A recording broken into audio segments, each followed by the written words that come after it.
Today is part 4 of the 5 weeks that we're talking about unity in the community. God's been here, hasn't He? Amen. He's been teaching us and showing us some important things. And today, as we continue this talk about building and maintaining a culture of these deep spiritual connections between each other within the church, these are deep connections. These are real friendships that we're able to get emotionally and spiritually vulnerable with, right? And talk about what's really going on with us. They are relationships that give us life, and they push us to be better. Now, I've already pointed this out several times in the last few weeks, but that there are social bonds that have been eroding in our culture for the last 40 plus years.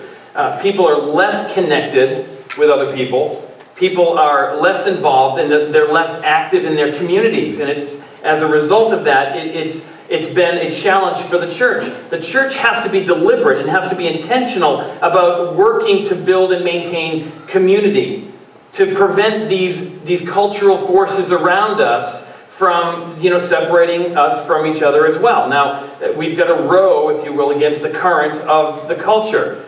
If we don't do that, if we do nothing, then the church will go the way of the culture. We are also going to be swept downstream, as it turns out. Now, that's all depressing and discouraging, right? But believe it or not, this provides us a great opportunity.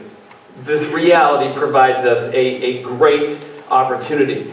The level of connectedness in our culture is going down, right? It's dropping between people. But the need that we have as human beings to be connected has not. People are still hungry for connection with others. God made us that way. It's not an accident. It's not that's a good coincidence. God made us to need each other, as we've already established. In fact, the most powerful, the most fulfilling connection that we can even have with other people comes through a shared relationship with Jesus. Now, we try many other things, don't we? Many other ways to get connected, but they are not as fulfilling. They do not serve the purpose that God created us to experience with other people. Now, here's the opportunity specifically.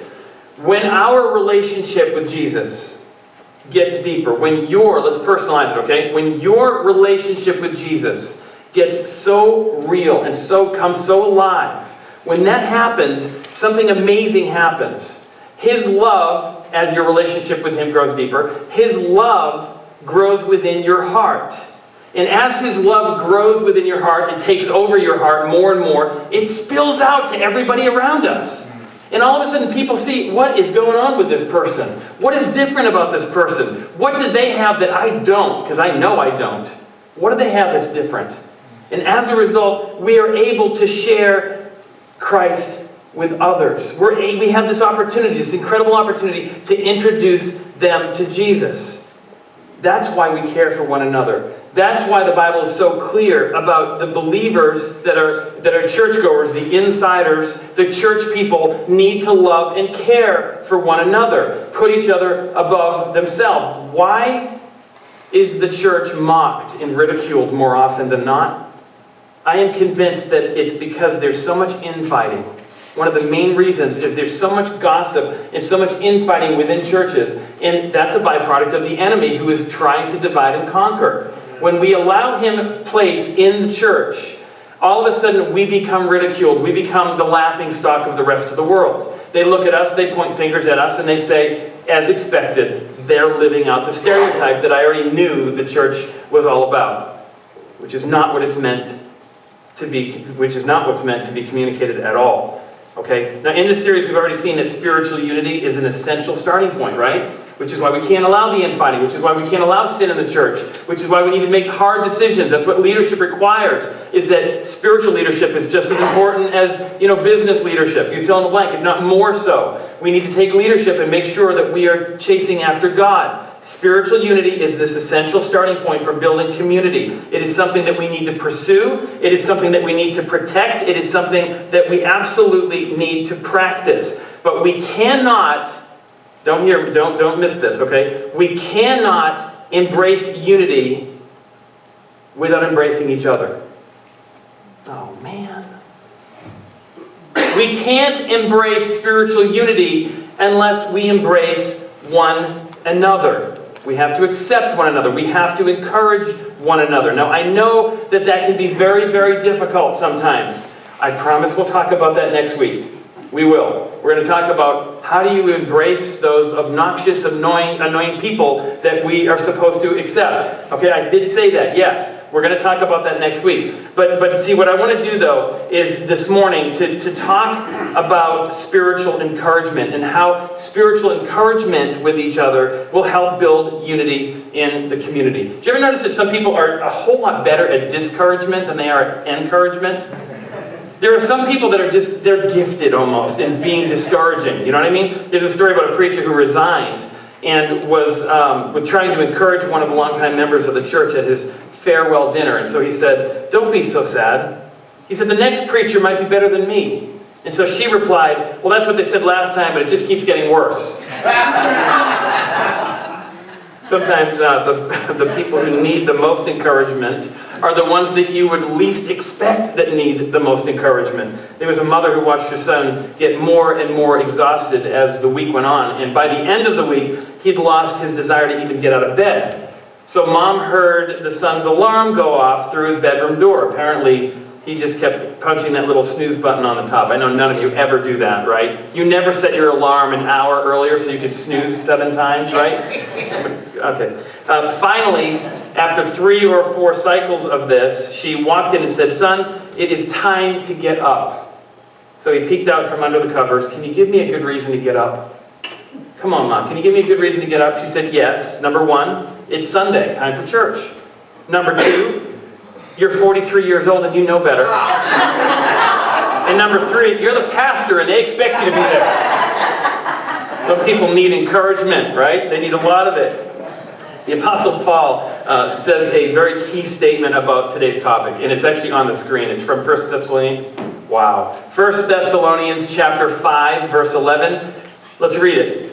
"Therefore, encourage one another and build each other up, just as in fact you are doing." He says, encourage one another and build each other up.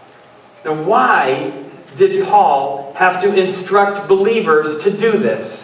Duh. I mean, come on, is it really that hard to encourage people? Why did he have to encourage them? Well, it's because he knew that it doesn't happen naturally. How many of you already do that? It doesn't come naturally to encourage each other. Right? The 3 of you? Okay. Encouragement and building each other up does take work, and it does take intentional focus. It does take some discipline, right? But it is also very necessary and very important. How many of you know, full well, you know that good things often take extra work than not good things?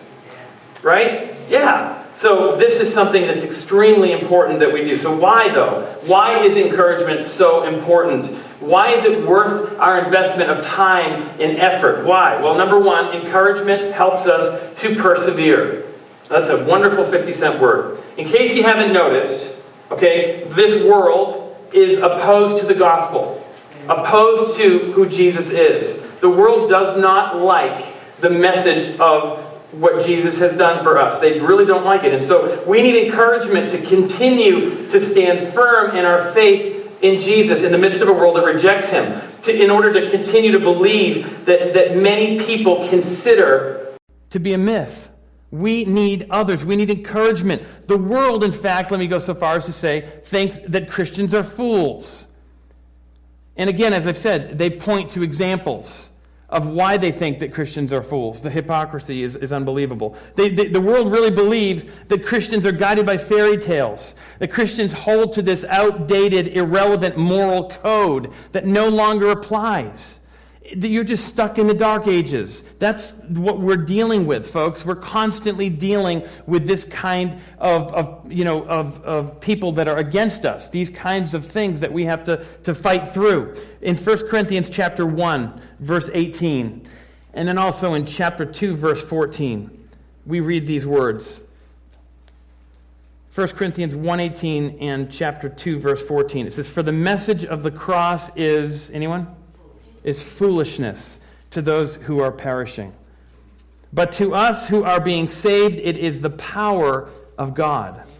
In chapter 2, verse 14, the man without the Spirit, or the person without the Spirit, does not accept the things that come from the Spirit of God, for they are, once again, they are foolishness to them. And then John chapter 15. John chapter 15, verses 18 and 19, it says, if the world hates you, keep in mind that it hated me first. Jesus speaking. If the world hates you, keep in mind that it hated me first. If you belong to the world, it would love you as its own, as it is. You do not belong to the world, but you do not belong to the world, he says. But I have chosen you out of this world. That is why the world hates you. Now, one more show of hands. I know I'm exhausting everybody with all the exercise today, right? But one more show of hands. How many of you absolutely relish the opportunity to be hated? I love it, man. Every time people hate me, it makes me just, oh, my heart skips a beat. Yeah. How many of you enjoy being regarded as a fool? Show off. Raising your hand, every question. Yeah. Okay. How many of you, no, I didn't say how many of you are fools. I said how many of you like being called a fool. Okay, none of us, right? Now, is that encouraging or discouraging? To be called a fool, to be treated this way? It's not rocket science. It's not a trick question, right? It's discouraging. It's discouraging, very discouraging. I don't want to be discouraged about my faith. It's hard enough. And then I'm discouraged because I'm being regarded as a fool. I'm being, treated like an idiot, right? Nobody enjoys that at all. Today, it is beyond just people that disagree with us. It's gone to the point of contempt. It's gone to the point with hostility for followers of Christ. Just read the news. Whenever there's some kind of a religious bent to any article, there's condescension that just oozes from it, right? The entertainment industry is very, very clearly an open contempt toward Christians, open hostility. The opinion leaders of the day, if you will, right? The higher education, college classes. It's amazing how much contempt and how much anger and hostility there is toward Christianity. This is back in 1999. It's from a former Boston Globe staff writer. He died about 7 years after he wrote this. Alan Lupo, he said this, quote, and this is regarding, you may remember back in the late 90s, it was right, 1999, it was right around the time where the Kansas Board of Education made a decision to strike any reference to evolution from their textbooks and from their teaching. And here's what he said as a response to this vote that was just passed. He says, I think it makes perfectly good sense that the Kansas Board of Education has deleted any mention of evolution from the state's science curriculum. A state's curriculum should reflect the intellectual level of its leaders. If indeed those leaders have second thoughts about evolution, it may be that they themselves have not evolved much from whatever crawled around eons ago. Christians are routinely portrayed as idiots, aren't they? Aren't we? We're fools. We're hypocrites. We're dangerously intolerant bigots who threaten our democratic way of life in society. There are exceptions, but generally when Jesus or the Christian faith in general is given any attention in the media, those who accept the Bible as true are viewed as ignorant. They're viewed as idiots, right? However, those who are critics of the biblical accounts are treated with the utmost in respect. Interesting, isn't it? Talk about hypocrisy. Nobody likes to be mocked. Nobody likes to be ridiculed. Nobody likes to be discouraged in that way. And it can, in fact, it can even lead to the doubting of your own faith.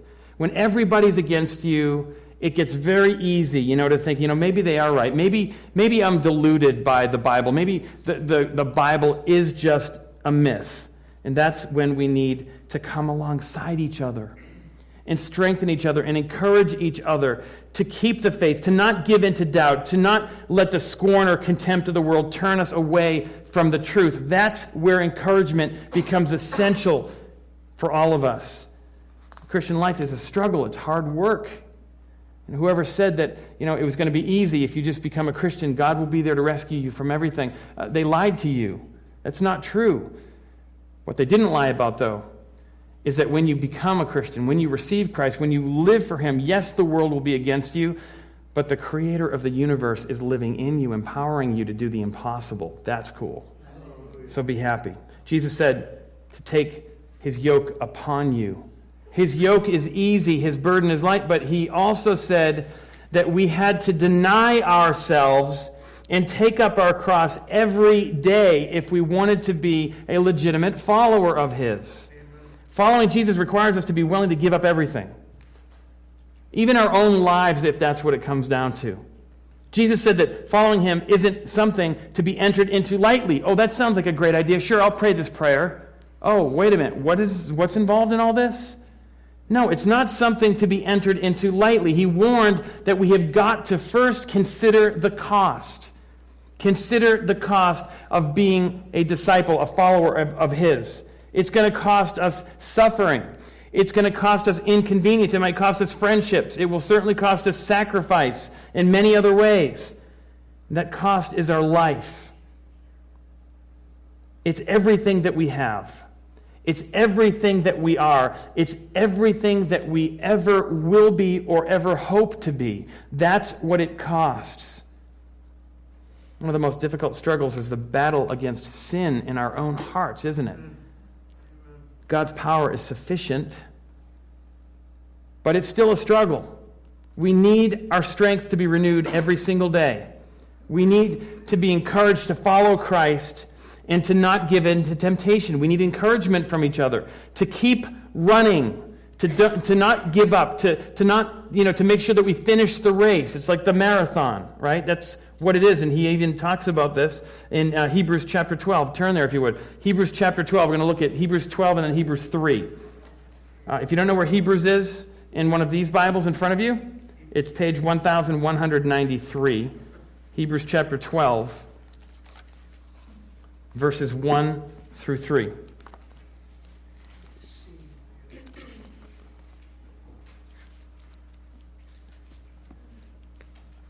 Hebrews chapter 12. Therefore, let us throw off everything that hinders and the sin that so easily entangles, and let us run with perseverance the race marked out for us. Let us fix our eyes on Jesus, the author and perfecter of our faith, who for the joy set before him endured the cross. And he goes on to say, consider him who endured such opposition from sinful men, so that you will not grow weary and lose heart. So when you're under attack, when bad things are happening to you because of your faith, Jesus says, hey, remember me. I went through that too. What an honor that is to be in the same camp as Jesus himself. And look at Hebrews chapter 3, verse 13. What does the author say? He says, encourage one another daily.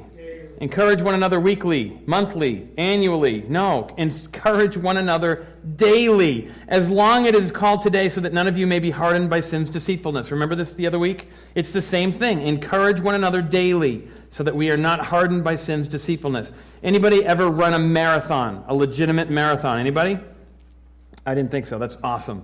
Anybody run, a mile or more? Okay, there we go, right? No, at one time, Aaron. No, just kidding. Just kidding. Anybody? I'm messing with you. I love you. I knew you could handle it. Did you? All right. It's hard, right? I remember when I was younger and more fit, I could run a block, and that's about it. I never ran a mile. I would run a block, and I'd be winded, and I just didn't look out of shape, but I was out of shape. Okay, so now I look out of shape, and long story. Anyway, right? So it's tough. Now, they have this thing, any athlete that does a lot of running especially, it's called the wall. Did you ever hear of this? The term is that you've hit the wall. It's when you're almost done, or you're maybe not even almost done. I think it's only like 5 or 6 miles or whatever. At some point, all of a sudden you are exhausted. It's like you can't even imagine taking another step. And everything in you is screaming to give up, to quit. You can't do anymore. You're done. 6 miles is pretty darn good. I'll stop there. There's no way I can go 21.3 or whatever it is. 2, right? 21.2? Like I said, 26.2. There's no way. No way that I'm going to do that. The wall is technically, this is what I heard now, if it's wrong, blame the Science Channel. But what I understand is the wall is when literally you run out of your carbohydrate type of energy. Your body has to switch burning to burning fat. from just burning the free carbohydrates that are floating around in your blood to burning fat. And you have to push through that wall. In the meantime, your body's shutting down. So mind over matter big time, right?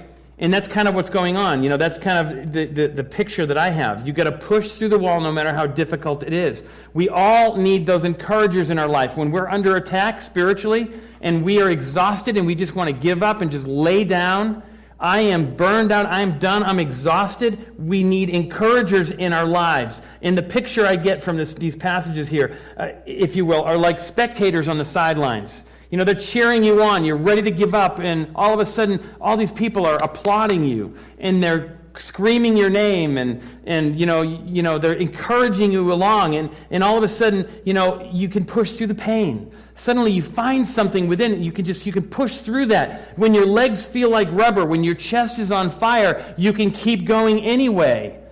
That's how powerful spiritual encouragement is. That's what the church is for, to encourage each other. What do we do, though? What do we tend to do when we're discouraged and we're overwhelmed and we just want to give up? We either do give up or we withdraw from people. Even in the church, right? We close ourselves off. I do the same thing. I need to be alone. I need to pull back. And yet we have each other. And God gave us each other to draw strength from. That's the way it's supposed to be. So we have to push through it. And when someone rejects us or pushes back, keep pushing anyway. Keep encouraging them. You can do this. I believe in you. I know you can pull this off. God has given you strength that you need in order to pull this thing off. It's funny, but encouragement is constantly mentioned in the New Testament. The concept is all throughout it. It underscores how important encouragement really is in the church. Again and again, we read about how the apostles traveled to a church and they went there to encourage them. In fact, Paul's companion on many of these trips was Barnabas, and his name means encourager. If you translate his name, it means encourager. Ironic, right? No, not really. Turn to Acts chapter 14. Acts chapter 14. Verse 21 and 22. That's page 1094 if you're using these Bibles.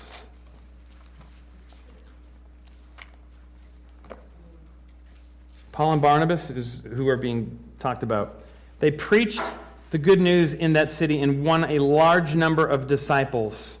Then they returned, again, Paul and Barnabas, to Lystra, Iconium, and Antioch, strengthening the disciples and encouraging them to remain true to the faith. He goes to the churches that were planted and he encourages them. That's the purpose for why he goes. Turn now to Romans. That's the very next letter. Flips about, I'm going to say, 58 pages. Romans chapter 1. Actually, it's not 58 pages. It's only about 15 pages, right? Jumped ahead there, sorry. Romans 1, 11, and 12.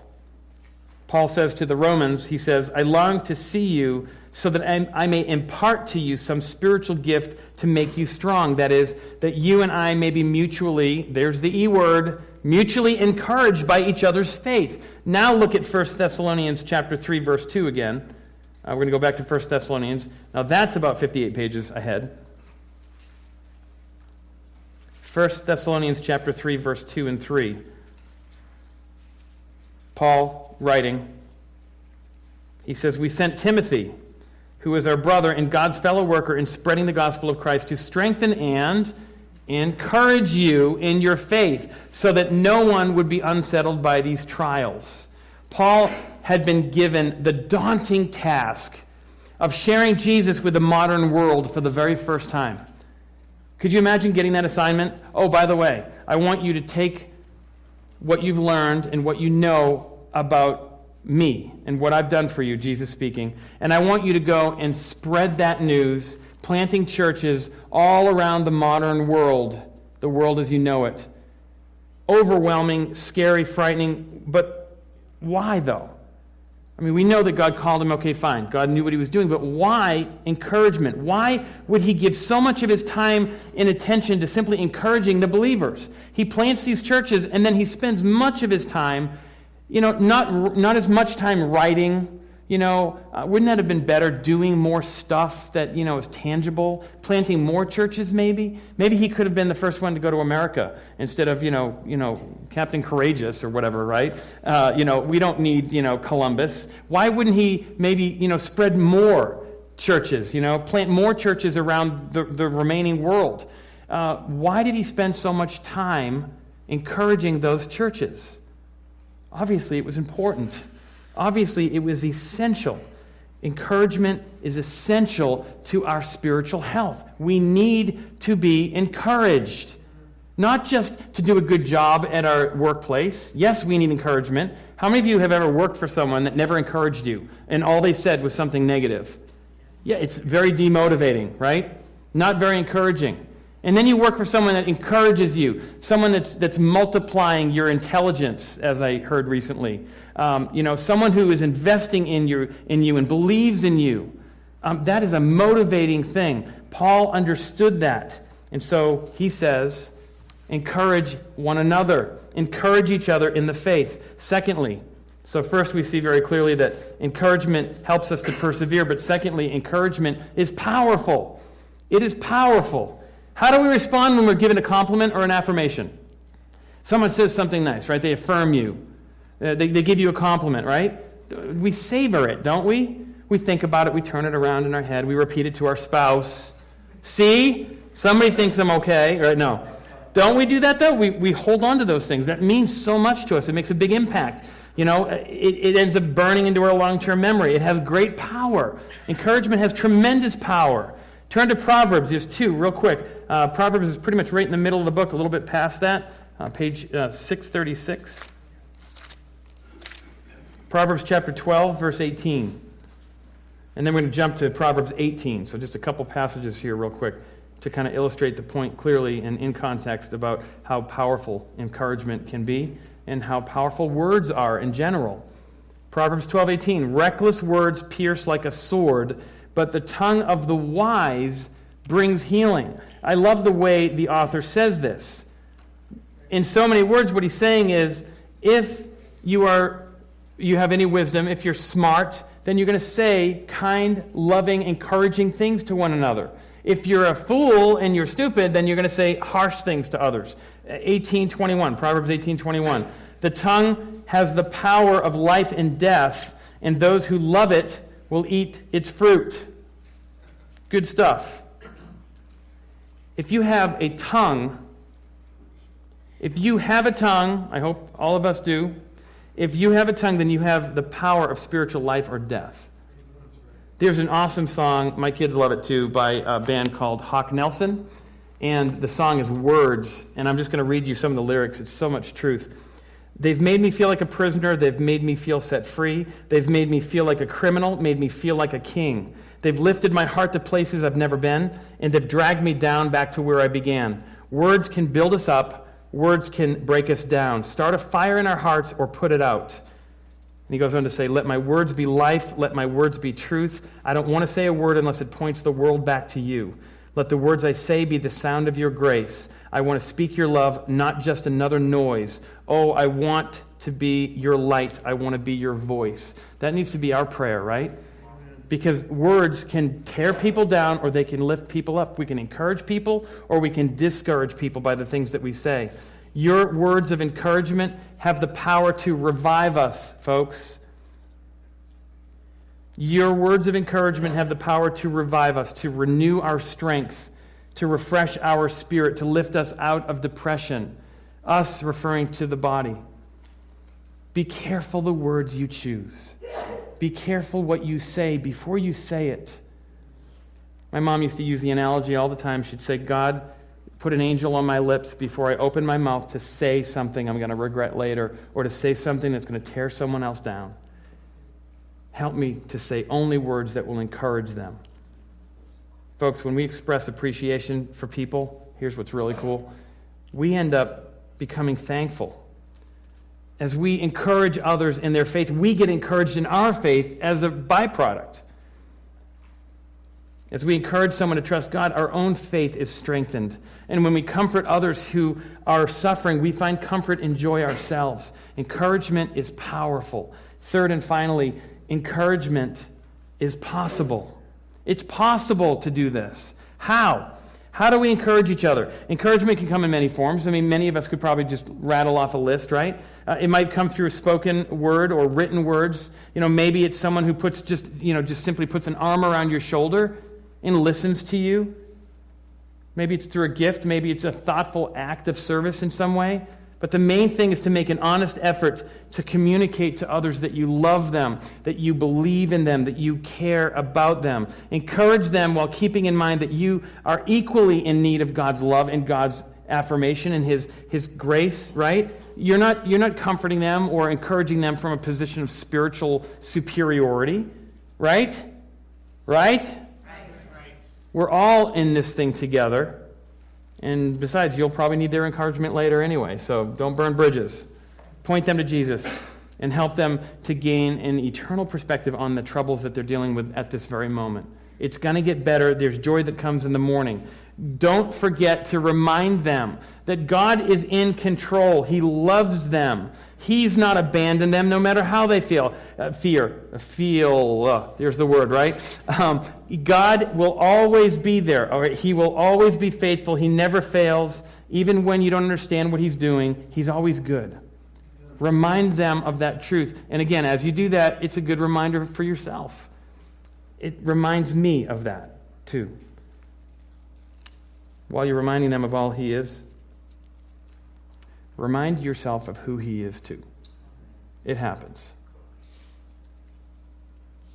Some of you have been hearing this, or, you'd love to know what that's like.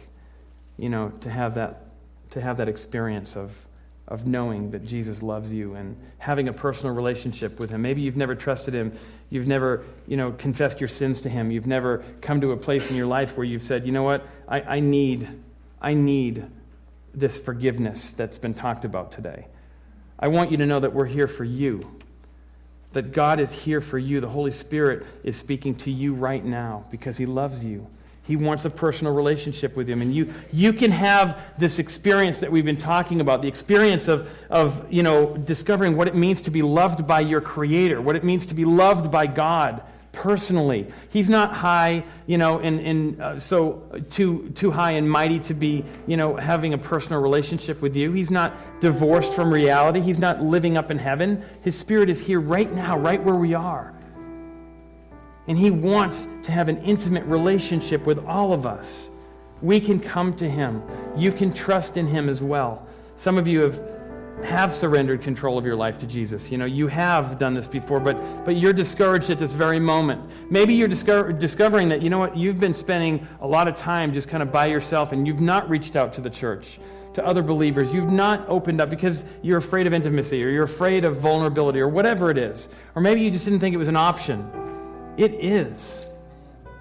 It's the only option. Yes, it's scary, but God gives us love which conquers all fear. If that's you, I want to encourage you to believe what the Word of God says. You are valuable to Him. You are precious to Him. You do have worth. He really does care for you. He loves you, and He cares for you as His own child. That's awesome. None of us deserves it, though, right?